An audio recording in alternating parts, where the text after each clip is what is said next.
Ya, Shalom Aleichem. Apa kabarnya? Anak Tuhan, kita itu ya, Bapak Ibu Saudara yang dikasih oleh Bapak Yahweh, hari ini kita akan dengarkan Dafar Elohim yang saya beri judul yaitu Ujian Kehidupan atau Mefachan Chaim. Saudara yang dikasih oleh Bapak Yahweh, ujian kehidupan setiap orang itu pasti berbeda-beda. Satu dengan yang lain pasti ujiannya berbeda. Berbeda dengan kalau orang yang sekolah, satu kelas ujiannya sama soalnya. Tetapi kalau ujian kehidupan, masing-masing orang itu berbeda. Bahkan satu keluarga saja, antara orang tua dengan anak pasti berbeda. Antara kakak dan adik berbeda juga, saudara. Masing-masing memiliki ujian yang berbeda-beda. Nah, ujian kehidupan setiap orang itu bisa berbeda, saudara. Tetapi saudara yang dikasih oleh Bapak Yahweh, kita akan lihat ada beberapa orang yang mengalami ujian. Yang pertama saya memberikan contoh adalah ada orang yang diuji melalui ekonominya. Ada nggak saudara kira-kira? Ada, ekonominya diuji. Saya memberikan satu contoh yaitu kisah seorang janda istri seorang nabi, saudara. Itu tertulis di dalam kitab 2 Melakim atau 2 Raja-Raja pasal 4 ayat 1 sampai 7. 2 Raja-Raja pasal 4 ayat 1 sampai 7. Ini sebuah kisah di mana janda seorang nabi ini waktu suaminya meninggal ditinggalin utang yang banyak, saudara. Sehingga dia nanggung hutang suaminya. Dan yang terjadi, saudara, saat itu disuruh mengumpulkan buli-buli yang banyak. Dan dia hanya memiliki minyak atau semen, saudara. Dan saudara yang dikasih oleh Bapak Yahweh, saya juga pernah menyampaikan Dafar Elohim yang saya berjudul yaitu Semeniflaut atau minyak ajaib. Dimana waktu dia mengumpulkan yang banyak itu, saudara, dan setiap menuang mengisi buli-buli sampai penuh dan yang terakhir sudah terisi, maka minyaknya berhenti. Nah, yang saya garis bawahi bukan keajaibannya tapi ekonominya. Ada orang yang diuji karena ekonominya. Sehingga dengan minyak yang begitu ajaib tadi, waktu dapat keajaiban atau mujizat dari Bapak Yahweh, sehingga janda seorang nabi ini bisa melunasi hutangnya.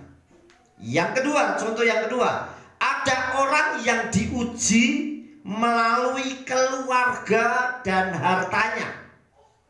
Ada orang yang diuji melalui keluarga dan hartanya, yaitu seperti Iyob atau Ayub, saudara. Tertulis dalam kitab Iyob pasal 1 ayat 13 sampai dengan 19. Saya nggak baca semua ayatnya karena durasinya akan panjang. Karena ayat yang saya ambil sangat panjang-panjang. Saudara, ada orang yang diuji melalui keluarga dan hartanya seperti Iyob. Iyob itu orang yang terkaya, konglomerat pada zamannya. Orang sezamannya yang paling kaya itu Iyob.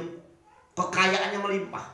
Tetapi satu persatu semuanya mengalami ujian. Yaitu saat anaknya mati semua karena bencana. Hartanya dirampok. Dan ini ujian yang dialami melalui Iyob, yaitu keluarga dan hartanya, saudara. Contoh yang kedua, saudara. Contoh yang ketiga, ada orang yang diuji melalui hal-hal yang disayanginya. Saudara, saya beri contoh adalah Abraham. Itu tertulis di dalam kitab Bereshit atau kitab Kejadian pasal 22 ayat 1 sampai 10. Bagaimana, bayangkan loh, saudara. Abraham itu menunggu Yitzhak 25 tahun untuk kelahirannya. Nah, setelah mendapatkan Yitzhak, saudara, tahu-tahu persembahan, oh, yang dikasihi, yang disayangi, yang ditunggu sudah lama, saudara, mau diambil untuk dipersembahkan, saudara, melalui hal yang disayanginya. Ini contohnya Abraham, saudara yang dikasih oleh Bapak Yahweh. Bagaimana ujian itu, kita siap nggak menghadapi ujian itu, saudara?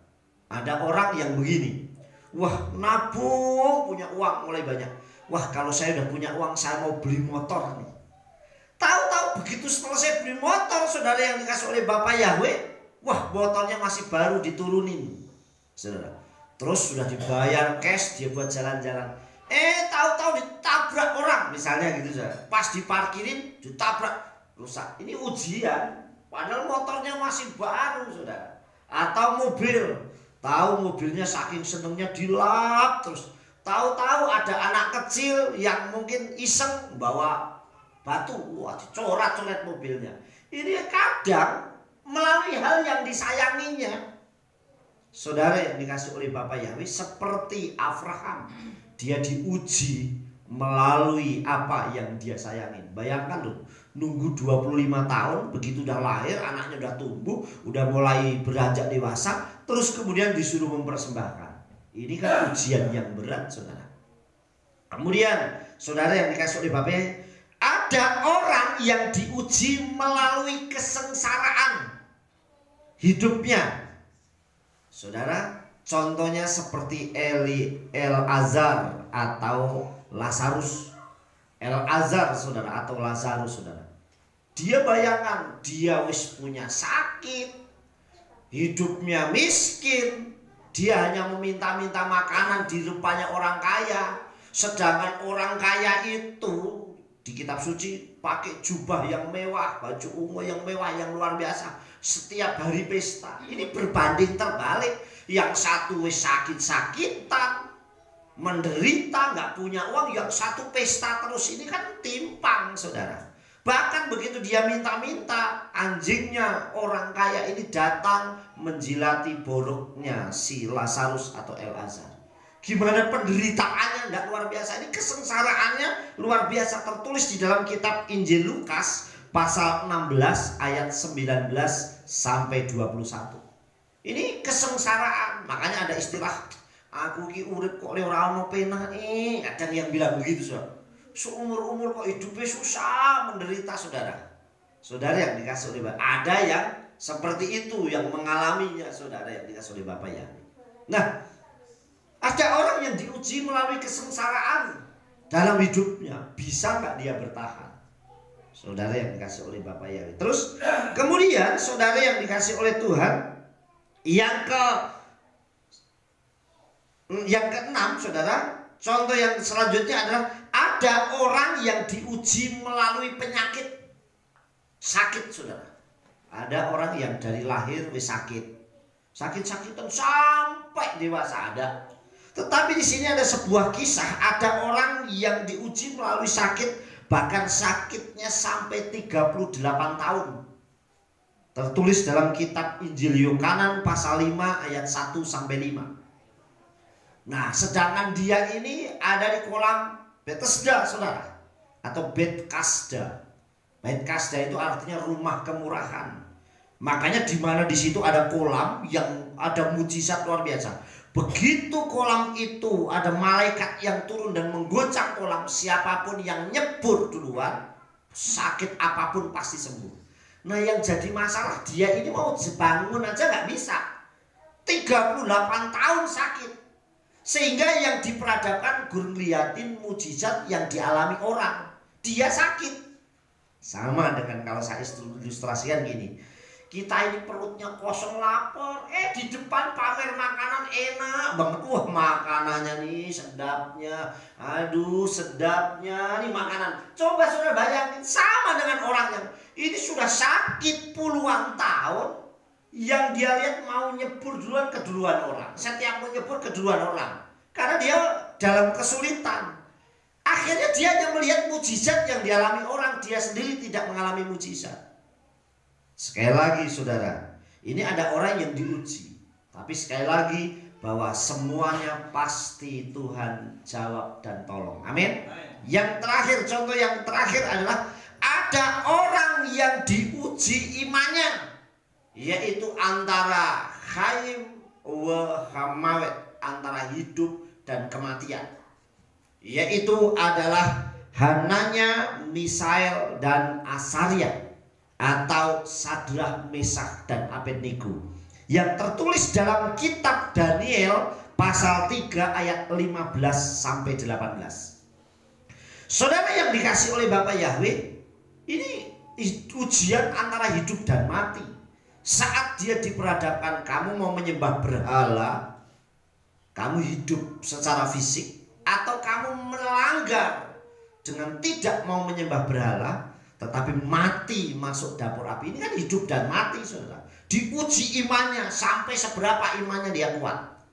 Dan dampaknya karena Hananya, Misael, dan Asaria, kalau kita baca ayatnya berbunyi begini: ya Tuanku Raja, hendaklah engkau tahu ya Tuanku Raja, bahwa Elohim yang aku sembah, yaitu Bapa Yahweh, pasti sanggup menolong aku dari perapian yang menyala. Tetapi seandainya, hendaknya Tuanku Raja tahu, seandainya Elohim enggak nolong, aku pun tidak akan pernah menyembah patung tuangan buatan Tuhanku. Artinya ditolong Tuhan, enggak ditolong Tuhan, saya tetap tidak mau kompromi dengan dosa. Amin.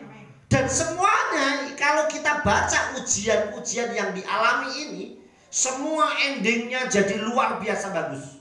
Contoh yang pertama, ada orang yang diuji ekonominya, yaitu janda seorang nabi yang banyak utang tadi.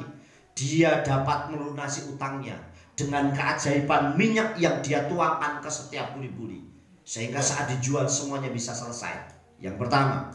Ada ujian yang dialami oleh Iyob, yaitu melalui keluarga dan hartanya. Jika kita baca dalam kitab Iyob 42 ayat 10 sampai 13. Dan saat Iyob berdoa buat sahabat-sahabatnya, maka Yahweh memulihkan keadaan Iyob bahkan 2 kali lipat. Artinya endingnya itu bagus. Dia dipulihkan luar biasa semuanya. Bahkan orang yang tadinya menjauh mendekat semua kembali, saudara. Ini juga sudah pernah saya sampaikan dalam daftar Elohim yang saya beri judul Ada Gula Ada Semut. Di mana saat itu orang meninggalkan, tapi begitu Iyob dipulihkan, orang pada berdatangan. Ada yang mau duduk makan sama Iyob. Coba waktu Iyob sakit kusta, mau nggak kira-kira duduk makan bareng? Belum tentu, orang akan jijik, saudara, akan jijik dan mungkin nggak mau makan. Tapi saudara, begitu Iyob dipulihkan, mereka datang. Mereka menghibur Ayub. Kenapa menghibur? Gak waktu susah. Kemudian mereka memberikan cincin. Kenapa ngasih cincin, ngasih uang pada waktu bukan dia waktu susah? Saat dia sudah diberkati dikasih uang. Makanya ada istilah orang nguyai samudro. Tahu gak? Ngaremi lautan. Wong dia mau nyumbang ngasih uang kok. Orang yang sudah banyak uangnya. Ini kan kebalik, saudara. Ini yang terjadi. Kemudian ada orang yang diuji melalui orang yang disayangi. Apa hal yang dikasihnya? Buktinya Abraham. Dan Bapa Yahweh sediakan domba dan penggantinya Yitzhak. Bahkan Yitzhak melahirkan generasi ke generasi seperti Abraham. Amin. Kemudian ada orang yang diuji melalui kesengsaraan seperti Lazarus atau Elazar. Buktinya di endingnya Elazar ada di pangkuan Bapak Abraham. Amin. Di Eden, saudara. Kemudian ada orang yang diuji melalui penyakitnya selama 38 tahun. Begitu berjumpa Yesua, justru dia mendapatkan prioritas kesembuhan. Amin. Enggak orang yang lain, tapi yang dilihat orang itu, saudara.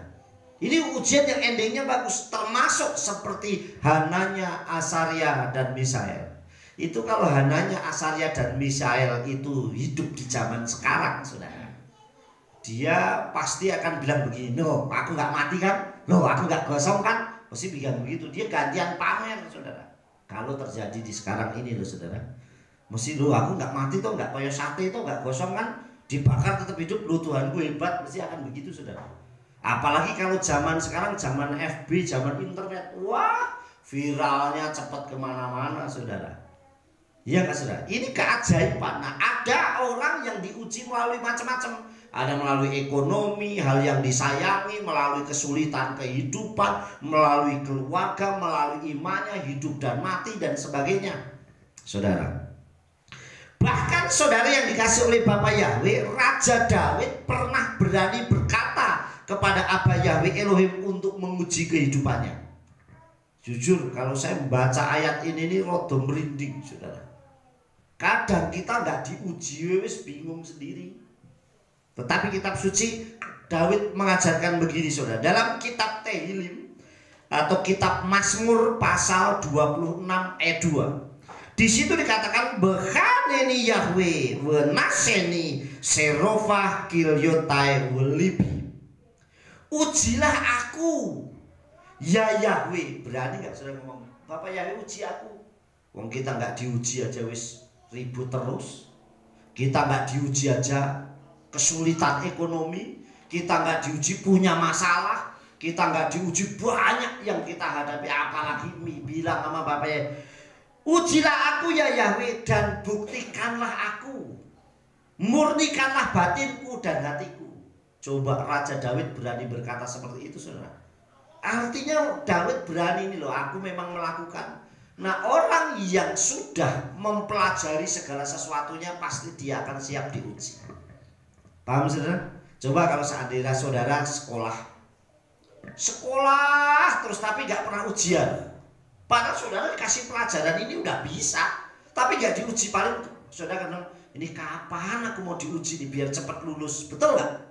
Ayo saudara, kalau kita diuji pasti kan pengennya cepat diuji. Ada orang yang misalnya ikut bela diri, misalnya ikut karate kek, pencak silat kek, wushu atau taekwondo. Begitu dia ikut pelajarannya lulus, pasti ada ujian kenaikan tingkat. Wah, mulai dari sabuk putih ke sabuk kuning misalnya gitu saudara, kuning ke hijau, terus ada ujiannya. Lalu lulus gak dia? Coba kalau dia putih terus udah menguasai besi, kapan nih teman-temanku sudah sabuknya nih belnya sudah coklat, saya masih putih terus. Bisa saja dia akan protes, saudara. Saudara yang dikasih oleh Bapak Yahweh, ini yang terjadi pasti akan seperti itu. Nah, orang yang sudah punya kemampuan, yang imannya kuat, dia akan berani seperti Daud. Ujilah aku ya Yahweh dan buktikan aku. Nih suruh buktiin aku tuh benar-benar taat setia kepada engkau. Saudara, murnikan batinku, artinya murni itu dibersihkan betul-betul. Memang benar-benar saya hanya berpaut kepada Elohim. Kemudian saudara, bagaimana orang bisa lulus dan kuat menghadapi setiap ujian kehidupan? Gimana caranya supaya kita ini bisa lulus menghadapi setiap ujian dan juga pencobaan dalam kehidupan? Kita akan baca terlebih dahulu kitab Tehillim atau kitab Mazmur 26 ayatnya yang ketiga. Ini tips atau cara yang diajarkan Raja Daud yang luar biasa. Dikatakan demikian, saudara.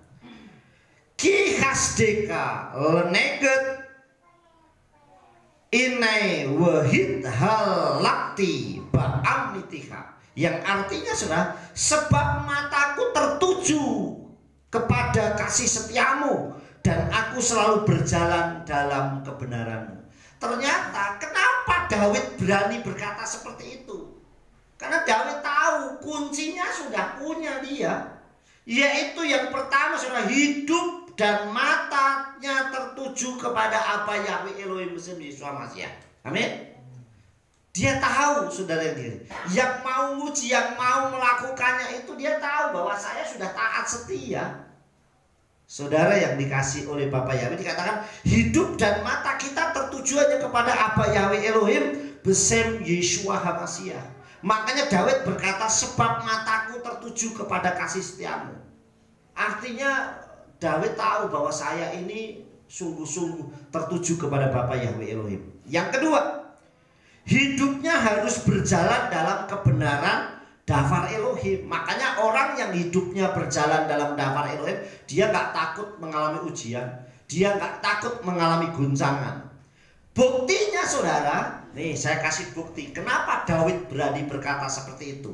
Dan Daud berani berkata bahwa hidup dan matanya tertuju kepada Bapa Yahweh Elohim. Saudara, kenapa bisa seperti itu? Karena Daud melakukan hubungan yang sangat erat dengan Bapa Yahweh. Saya memberikan contoh. Mose itu mendirikan kemah tabernakel dan sangat sempurna, saudara.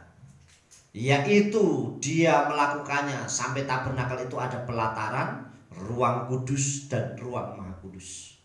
Di mana hadirat Bapa Yahweh Elohim itu ada di situ. Dan di situ ada tabut perjanjian Elohim, di mana hadiratnya selalu ada. Cuma yang jadi masalah, saudara, yang terjadi, orang Israel imam besar hanya masuk setahun sekali waktu itu, saudara, untuk bisa masuk ruang maha kudus, yaitu pada saat hari raya Yom Kippur, untuk mendamaikan umatnya. Tabernakelnya sempurna karena memang itu Bapa Yahweh yang merancangkannya dan melalui Mose. Kemudian yang kedua yaitu bait suci yang dibangun Salomo. Kurang megah apa bangunannya? Sangat megah, ornamennya dari emas. Semuanya yang dibuat dengan luar biasa. Saudara yang dikasih oleh Bapa Yahweh.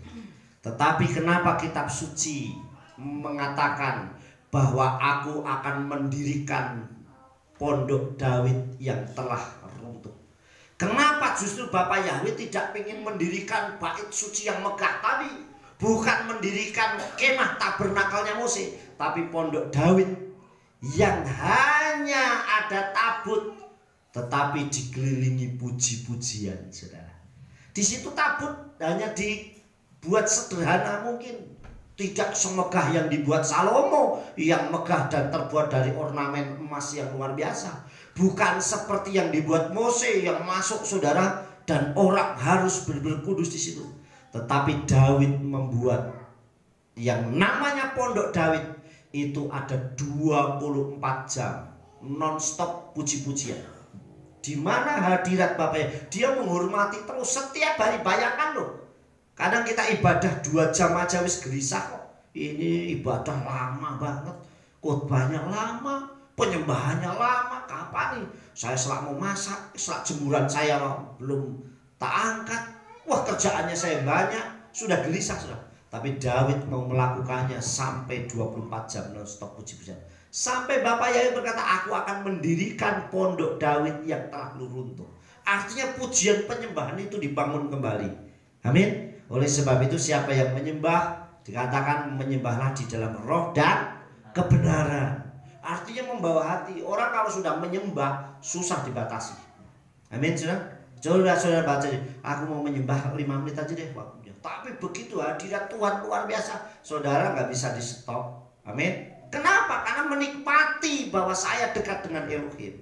Jadi saudara, Daud berani berkata gitu. Setiap orang bisa memiliki ujian yang berbeda-beda. Ada yang diuji keluarganya, ada yang diuji ekonominya, ada yang diuji imannya, ada yang diuji macam-macam, saudara. Tetapi sekali lagi, kalau kita, mata kita, hidup kita tertuju kepada Aba Yahweh Elohim Besem Yeshua Mashiach, pasti Bapa Yahweh berikan jalan keluar.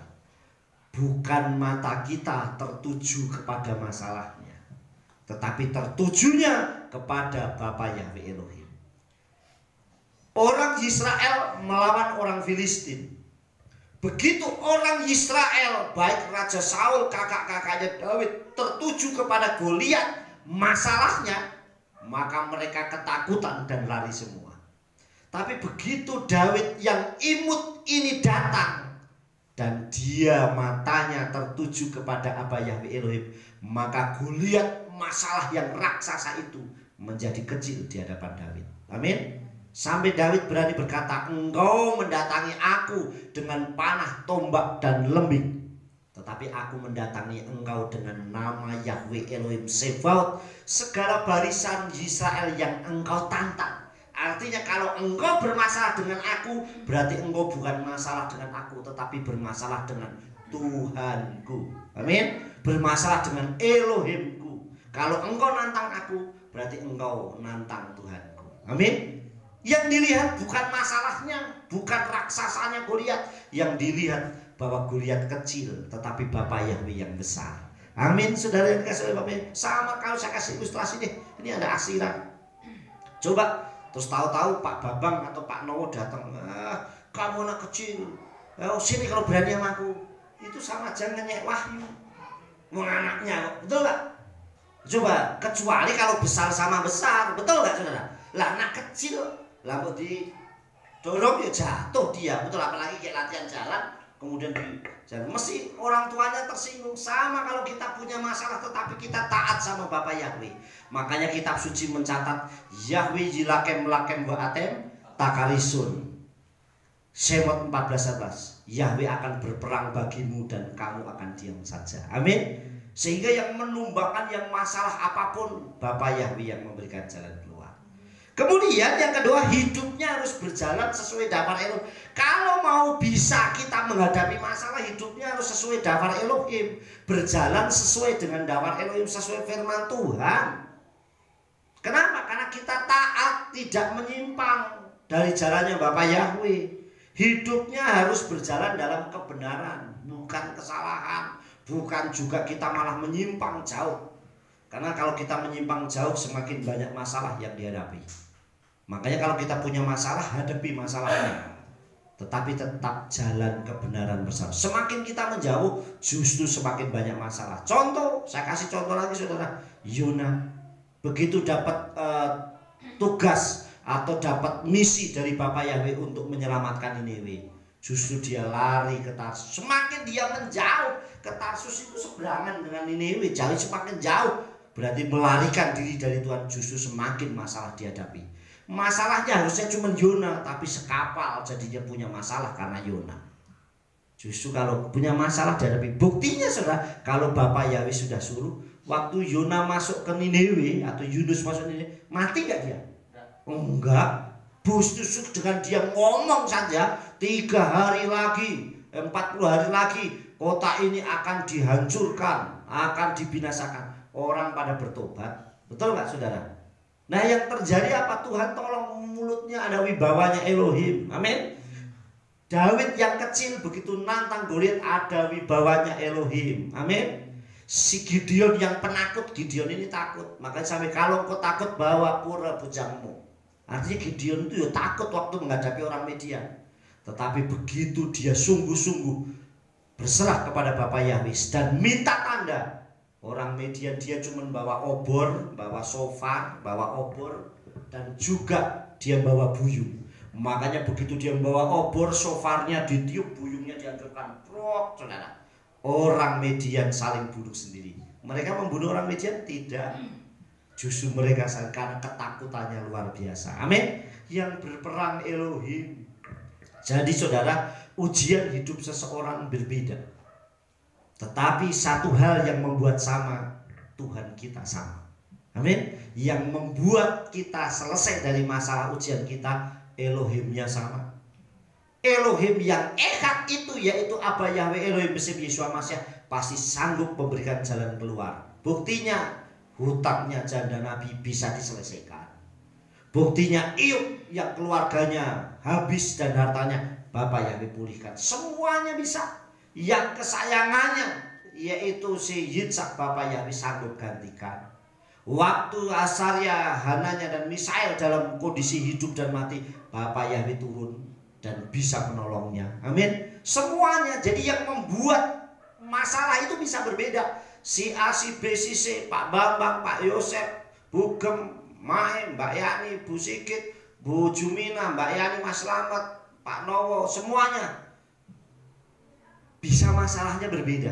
Tapi yang membuat masalah kita selesai, Elohimnya sama, yaitu Bapak Yahweh. Amin.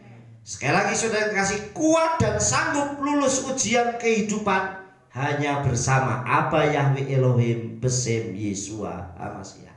Amin. Sudah dikasih oleh Bapak Yahweh. Jadi kalau kita lakukan pasti sungguh-sungguh. Kalau nggak percaya gini, saya sudah kasih ilustrasi nih. Dulu waktu kita punya masalah, ada orang yang bilang, waduh, ini aku kehilangan mungkin televisi zaman dulu, lapor. Terus wah ini mesti orang sing nyolong. Dia lari ke orang lain dan nanya, justru dia malah kehabisan banyak uang. Wah motorku hilang, dia lari ke sana, malah duitnya hilang banyak. Tapi begitu dia berdoa, justru Bapak Yahweh sanggup. Amin. Saudara, saya pernah mengalami, waktu saya mengalami ditodong orang dan semuanya habis diminta orang, saya hanya berdoa berserah kepada Bapak Yahweh. Tuhan sanggup pulihkan saya. Bahkan hitungannya nggak sampai 1 bulan loh saudara, Sampai saya bilang perpuluhan saya sampai 3 kali lipat dari gaji saya. Ini nggak masuk akal. Tuhan sanggup. Coba kalau saya lari, waduh ini yang mau tak cariin orangnya, saya minta laporan ini, yuk cari bareng-bareng. Nggak selesai saudara. Justru kita harus berserah kepada Bapa Yahweh. Amin. Saudara yang dikasih, saya ingat waktu kehilat kita dulu ditagih, diminta sama hak warisnya. Waktu dulu, zaman dulu masih ada Bu Eni. Padahal cuma 50 juta loh saudara. Suruh bayar 50 zaman dulu, saya baru-baru di saya. Itu kita sampai saya bawa proposal ke Jakarta. Saya masih ingat tuh. Saya bawa proposal tuh 3 kalau nggak salah. Dan sebenarnya hati saya tuh nggak srek kalau saya buat proposal tuh nggak srek. Nggak proposal minta gitu tuh saya nggak nyaman.